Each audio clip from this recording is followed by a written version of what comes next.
Hey everybody, welcome to your next episode of Dr. V's Motivational Monday, a video series on best practices for self-regulation and effective learning, where our goal is learning how to learn. Because after all, guys, learning should be fun. And one thing that helps learning be more fun is understanding the material. And sometimes, guys, we just don't. Sometimes we need to reach out for assistance. And this is often going to involve some type of online communication. So our tip this week is going to focus on how we can enrich our online communication by really making sure we find the right way to pay. And all of that is going to make sense in a moment. So the first thing we need to talk about is what's known as media richness theory. This is a theory that tells us that every form of communication, every communication channel or tool comes with its own cost, whether that's a time cost, an effort cost, or a clarity cost. And our goal in communicating, especially using online tools, is finding the right way to pay to get the best connection we need. So if we look at it, it's kind of like this. We have leaner mediums, channels of communication, and we have richer mediums. This scale would tell us that some of the least effective forms of communication are going to be those that are often unaddressed and sent in bulk, like posters, billboards on the highway. And then as we move up this channel ladder, right, we go up toward richer, we get to face-to-face communication. And all these different options in the middle bring about their own benefits and drawbacks. And so with this information, we need to understand that simple tasks might need leaner channels and more complex tasks might need richer channels. It's kind of like this, where our goal is to choose the best channel of communication to meet the demands of the task. Again, we're trying to find the right way to pay.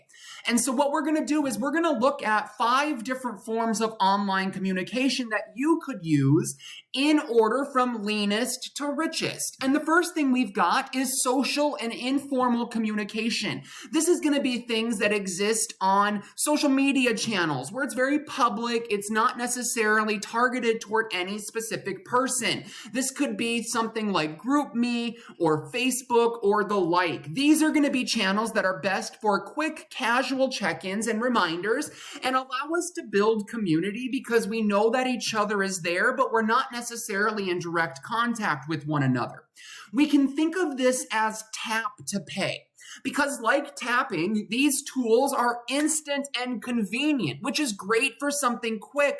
But since they're so informal, they're going to lose important details, some important cues that will get lost that make it leaner than other channels of communication. So for this one, you want to make sure that if the matter is serious, you move toward a richer channel of communication.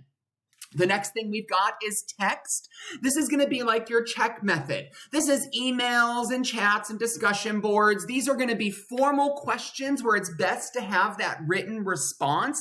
This is going to be your assignments. This is going to be the way that I engage in class announcements. We use text because, like a check, there's a very clear official record, but they take time to process and you can't always get an immediate response. So when we think about using text, we need to understand that it can feel slow and impersonal. So we need to make sure our message is very clear from the beginning.